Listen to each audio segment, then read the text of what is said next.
या बीते हफ्तों में हमने देखा है कि जो क्रिप्टो मार्केट है वो उसमें काफी गिरावट देखी गई है, लेकिन हमने कई एक्सपर्ट से चर्चा की और कुछ रीजन हम निकाल के लेकर आए हैं कि क्यों आखिर डूब रहा है बाजार। कुछ खास रीजन है। सबसे पहले तो देखिए, निवेशक जो है अब वो कम जोखिम लेना चाहते हैं क्योंकि ग्लोबली बहुत सारे इश्यूज इस वक्त चल रहे हैं, तो एक पहला बड़ा कारण है। दूसरा, क्रिप्टो और शेयर बाजार का बढ़ता संबंध, क्योंकि एक जमाना था जब कहते थे कि जब स्टॉक मार्केट नीचे जाता है तो क्रिप्टो ऊपर जाती है, लेकिन अब वो कोरिलेशन जो है वो ज्यादा बढ़ गया है। तो अगर शेयर मार्केट के हालात थोड़े बुरे हैं ग्लोबली तो उसका असर क्रिप्टो पर भी नजर आ रहा है। उसके अलावा अमेरिकी ब्याज दर में बढ़त से बाजारों में तनाव है और मंदी के संकेत भी।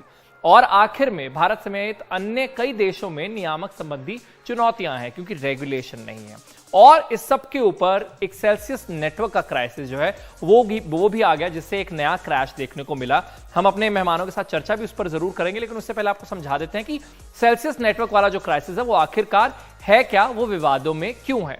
सबसे पहले जो सेल्सियस नेटवर्क है वो क्रिप्टो लेंडिंग प्लेटफॉर्म है। उन्होंने बाजार के हालात का हवाला देते हुए सभी क्रिप्टो सौदों पर रोक लगा दी और इसी के चलते जो क्रैश है वो देखने को मिला। लेकिन सेल्सियस नेटवर्क करता क्या है? सेल्सियस क्रिप्टो उधार पर देता है। ये 2018 में शुरू हुआ।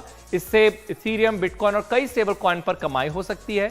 ब्याज की आमदनी और उधार देने का मंच है ये, जो मोबाइल ऐप के जरिए ये सारा काम जो है वो करता था। लेकिन काम करता कैसे था? देखिए, क्रिप्टो करेंसी पर ब्याज मिलता था। सेल्सियस क्या करता था कि 17% की कमाई का प्रचार करता था उनकी वेबसाइट पर। यूजर्स क्रिप्टो को गिरवी रखकर कर्ज ले सकते थे, लेकिन गड़बड़ तब शुरू हुई जब स्टेक्ड इथेरियम जो है वो पिक्चर में आया। स्टेक्ड इथेरियम वाला मामला क्या है? देखिए, स्टेक्ड इथेरियम से कोई भी इथेरियम की कमाई कर सकता है और इसमें मुनाफा इथेरियम से ज्यादा है। और सेल्सियस ने बहुत सारे स्टेक्ड इथेरियम खरीदे और क्योंकि स्टेक्ड इथेरियम और इथेरियम का अब 1:1 का सौदा नहीं है, वो रेशो वो मेंटेन नहीं है, यानी जो चीज उसने $1 की खरीदी अब वो 0.96 की है, तो उसके जरिए प्रॉब्लम जो है, जो क्रैशिंग है उनके पूरे प्लेटफॉर्म में हुई। यानी उन्होंने ज्यादा कर्ज ले लिया। अब मैं नटशेल में बता रहा हूं, ज्यादा कर्ज ले लिया, लोगों का पैसा उठा लिया और उसके बदले में स्टेक्ड इथेरियम खरीद लिया।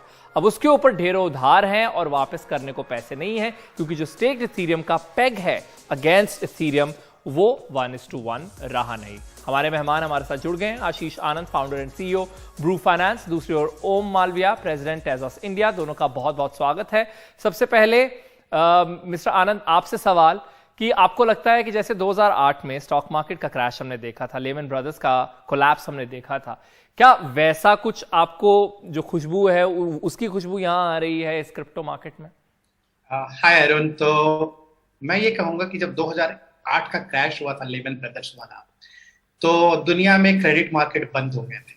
लेकिन अगर आप आज देखें तो जो क्रिप्टो मार्केट है, जो DeFi मार्केट है, वो ऑपरेट कर रहा है। एक दो CeFi कंपनीज लाइक सेल्सियस का नाम लिया आपने, वो नहीं ऑपरेट कर पा रही हैं। तो मैं सर कतई नहीं मानता कि ये 2008 का मूवमेंट है। मैं इसका पैरेलल अगर ढूंढूं तो मैं कहूंगा ये long term capital management LTCM की बैंक्रप्सी टाइप का मूवमेंट है, जहां पे उन्होंने भी रिलेटिव आर्बिट्रेज किया था, सेल्सियस ने भी रिलेटिव आर्बिट्रेज किया और दोनों ही कंपनियां फंस गई और उनके पास आर्बिट्रेज खत्म होने के टाइम तक का वेट करने का टाइम नहीं है और इसलिए दोनों कंपनियां बैंकरप्ट हो रही हैं। तो मेरा ये मानना है कि it is LTCM movement and not, और लेमन टाइप का तो सर्टेनली नहीं है। मार्केट बहुत अच्छे से फंक्शन कर रही है। ठीक है, तो आप काफी पॉजिटिव है इसके बारे में। लेकिन मिस्टर मालविया, आप बताइए कि क्योंकि DeFi एक प्लेटफॉर्म था ये और वो क्रैश हुआ और उसके बाद से मार्केट पर इसका असर हुआ, तो आपको लगता है रेगुलेशन की ज्यादा जरूरत है, खासतौर पर DeFi जैसे फील्ड्स में, क्योंकि एकदम डायरेक्टली पैसा जो है, फाइनेंस जो है वो जुड़ा हुआ है? हाँ, तो जैसे हम DeFi की बात कर रहे हैं, तो DeFi अभी भी बहुत नेसेंट, बहुत ही न्यू टेक्नोलॉजी है। ठीक है, ये जो स्ट्रक्चर है DeFi में, आप जो लेंडिंग, बोरोइंग, उधार वगैरह, ब्याज वगैरह का जो स्कीम आप डिजाइन करते हैं, आप मैथ्स और कोड के हिसाब से डिजाइन करते हैं, वो अभी भी एक रिसर्च एंड स्टडी वाला फील्ड है। और इसके कुछ फंडामेंटल सेट हो चुके हैं कि अगर आपको एक DeFi प्लेटफॉर्म बनाना है तो इस तरीके से उसमें ये कॉन्सेप्ट होने चाहिए। ठीक है, पर स्टिल अभी भी ये रिसर्च एंड R&D वाला एरिया है थोड़ा, तो इसमें रेगुलेशंस की जरूरत तो है, बट इतना रेगुलेशंस भी नहीं कि आप इनोवेशन रोक दे, बिकॉज R&D इसमें लगातार होनी चाहिए। ठीक है, मैं प्रिफर करूंगा कि इसमें गवर्नमेंट का अगर कोई सैंडबॉक्स टाइप का हो, जहां पे आप फुल और हर टाइप के कॉन्सेप्ट DeFi के ट्राई कर सके, ठीक है। और दूसरी चीज है बेटर एजुकेशन अबाउट जो भी लोग डीफाई के प्रोटोकॉल बनाते हैं। अब ये चीज ऐसा हो गया कि इसमें आपको लाइसेंस नहीं चाहिए, तो मैंने भी जाके कोड लिख दिया डीफाई का और मैंने उसको बोल दिया कि ये डीफाई प्लेटफॉर्म है, भली वो उसका जो डिजाइन है वो फ्लॉड है, ठीक है, उसमें कमियां हैं, फंडामेंटली उसमें मैथमेटिकल कमियां हैं। अब ऐसी चीजों के लिए हमें रेगुलेटरी सैंडबॉक्स का फायदा हो सकता है जहां पे आपके पास कॉन्सेप्ट हो कि हाँ भाई ये 3-4 कॉन्सेप्ट आप यूज करके ही डीफाई प्लेटफॉर्म बना सकते हो। ऐसा नहीं कि आपने जाके कोई भी मैथ्स का फॉर्मूला लिख दिया और आप बोल रहे हो कि हाँ ये डीफाई प्लेटफॉर्म है। जी मिस्टर आनंद, अब आप बताइए, क्योंकि आपने पिछला जवाब जो है वो काफी पॉजिटिव नोट पर दिया था, अब आगे का रास्ता आप कैसे देखते हैं? बहुत सारे एक्सपर्ट्स का ये मानना है कि जिस तरीके का क्रिप्टो विंटर अभी देखने को मिल रहा है ये लगभग 1-1.5 साल चलेगा। आप उस फील्ड में भी थोड़े पॉजिटिव फील कर रहे हैं या आप इस बात से सहमति रखते हैं?